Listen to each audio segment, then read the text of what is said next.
So welcome class. This is question 3 of what I had indicated as an anonymous university paper, and it's a question on bank reconciliation.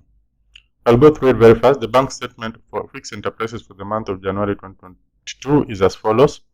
So this is what is contained in the bank. This was what has been done by the bank, and it is contained in the bank statement. Bank statement comes from the bank to the client. And you can see we started a balance, we started the business that month with an overdraft of 25,985. These are the receipts, what the bank has received. And then this is what the bank has paid out. When the bank pays out, we debit. When the bank receives, we credit. And then these are the balances. So if you follow that, it will simply add up very easily. 25 minus this. You see, this is an overdraft. So 25 minus this, and this is minus 25 minus this, you'll get this, plus this, you'll get this. So that's how it moves. Okay.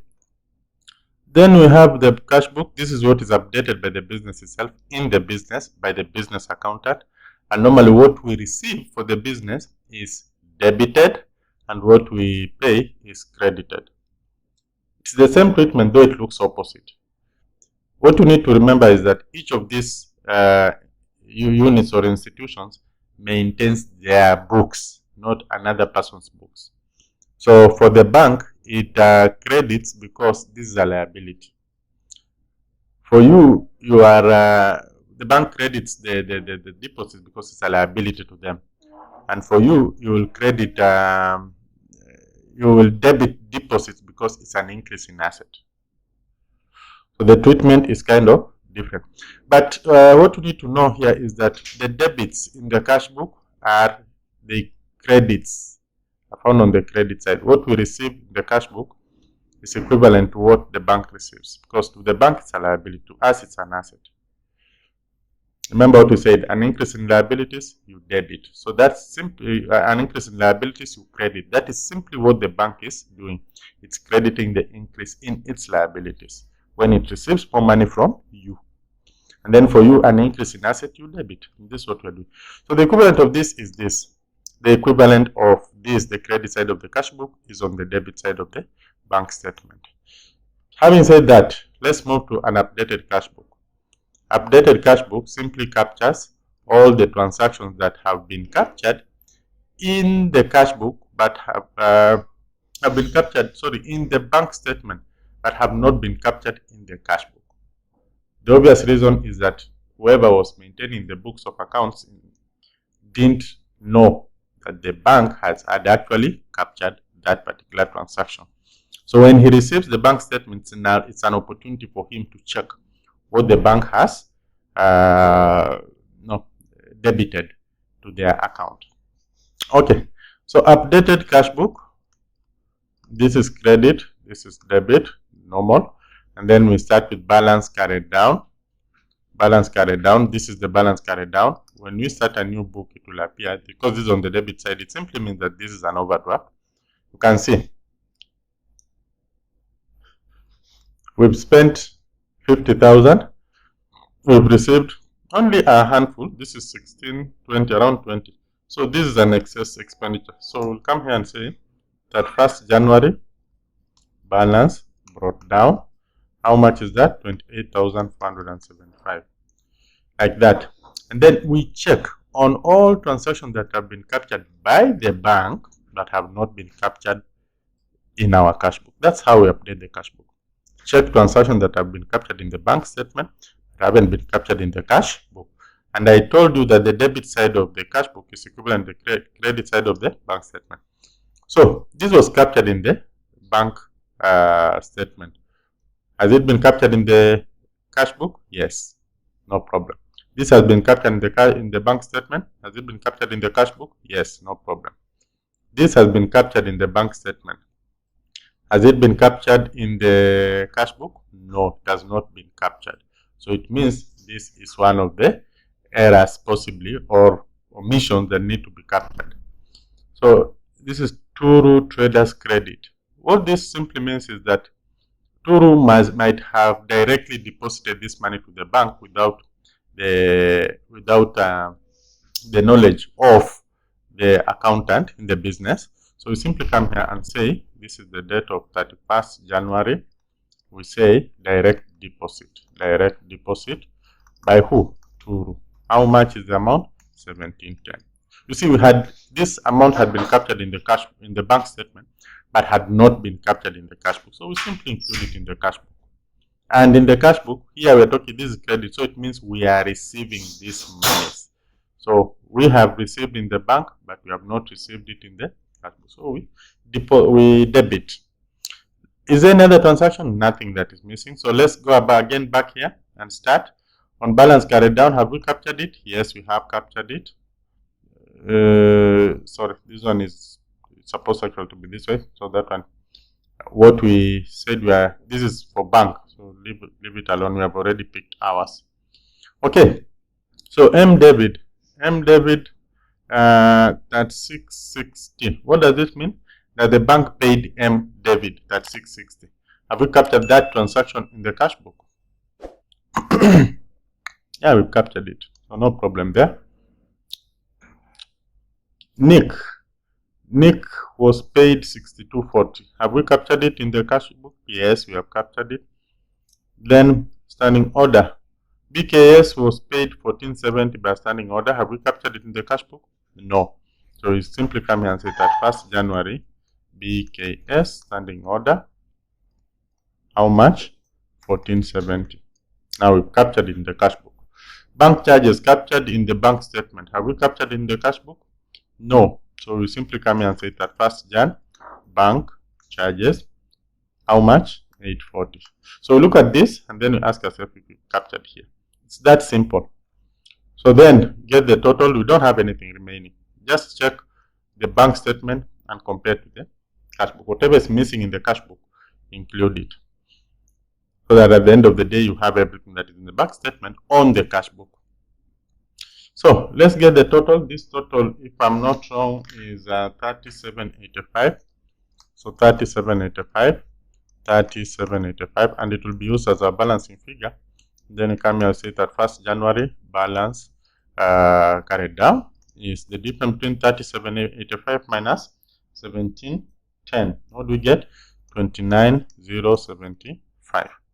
So this will be our balance carried down, and you can see it's on the debit side. So automatically it means that it is an overdraft. So let's go to the second part. Bank reconciliation statement as on 31st January 2022. Simply come here. You may write the name of the company, then say bank reconciliation statement. Then you might also have the date. Okay, so let's go.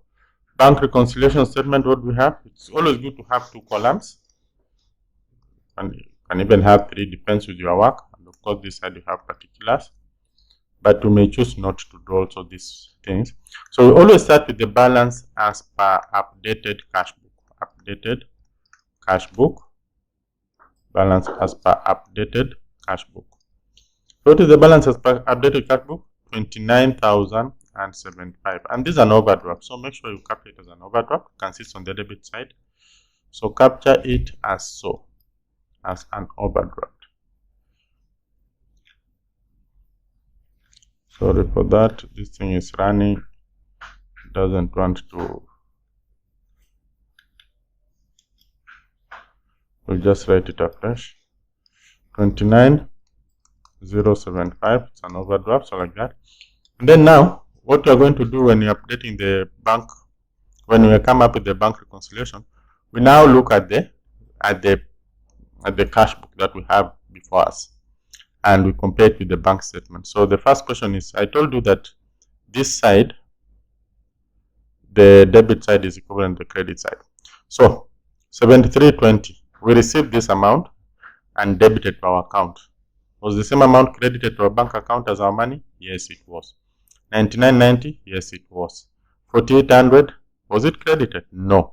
So chances are very high that this is a check that we have received in our books but has not been credited in our bank account. And these are the checks that we call uncredited checks. Uncredited checks. They have not been credited. You see, credit.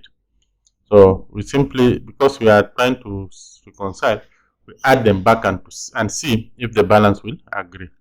So add, because we have them in the cash book, but we don't have them in the bank statement. So we simply add them. Add uncredited check. You may choose to add them here and find if there is anything else so that the totals can go on the other side. So 48, we've worked that one out. Balance carried down, of course, that one has nothing to deal with here.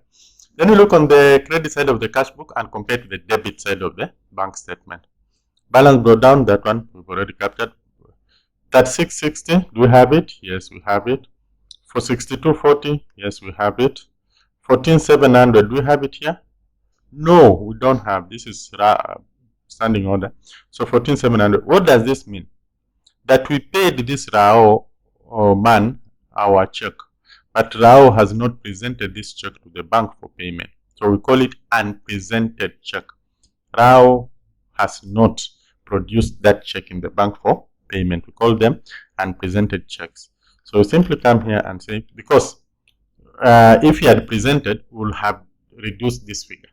So he has not presented. So let's see the effect. So we less unpresented check. It was supposed to be debited, and debiting is lessing, deducting. So how much is the figure? 14,700. So 14,700, like that. Then we get the difference. I think this difference will be, is it 10,000? 9,000? 900? Something like that. Negative. Not so sure. Let me add them. It's basically 14,700 plus 48. Negative 14,700 plus 48. That gives you 19,500. No, this thing is not giving me the correct answer. 99 negative. Then minus 29,075. This minus should be minus, so that will be plus 19,175. Yeah, so when you get this, you get 19,175. So this is balance as per bank statement. Bank statement. So we'll go back and compare if it's actually the balance as per bank statement. And that is an overdraft. Don't forget it's an overdraft. So overdraft must be in brackets. Yeah, there we go. Overdraft of 19,175. So we are good to go. That is the end of that question. It's quite a simple question. Take advantage of it. Okay, let's look at the next one. Outline 5 benefits of preparing a bank reconciliation statement to appropriate. It detects errors. It detects errors and mistakes, and it helps avoid. I think detecting and avoidance are two different things.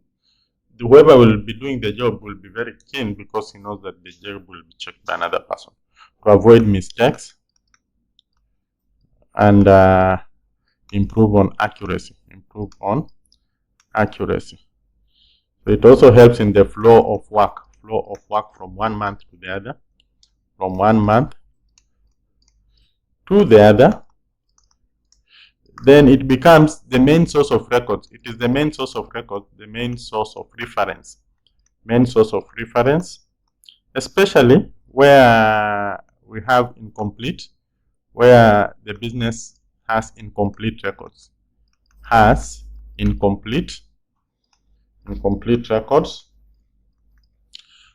It also helps in tracking to know how frequent you spend on a certain item or in a month or something like that. It also helps in segregation of duties and internal checks.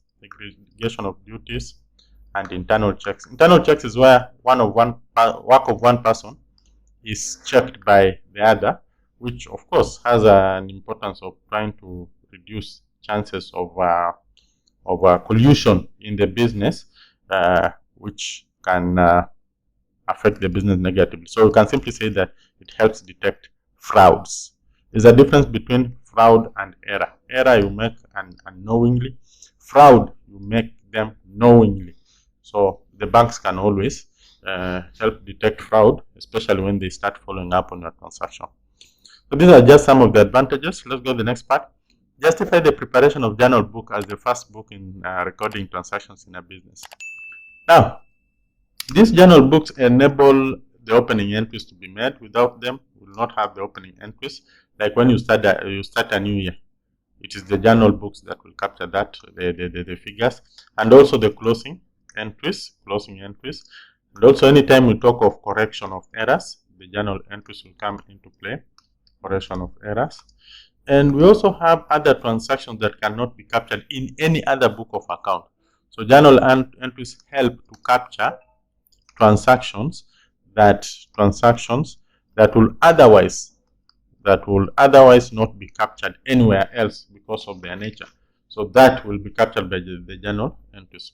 Of course, when you talk about transfers are also able, courtesy of journal entries, like you transfer money from the Kenya's commercial bank to ABC Bank. Those are done by the journal entries. If we talk about adjustment entries like depreciation, then journals come in handy. They will also help you in that. All these are the importance of journals. Just pick any 5 that are of importance to you and you'll be good to go. Thank you. Let's meet in the next question.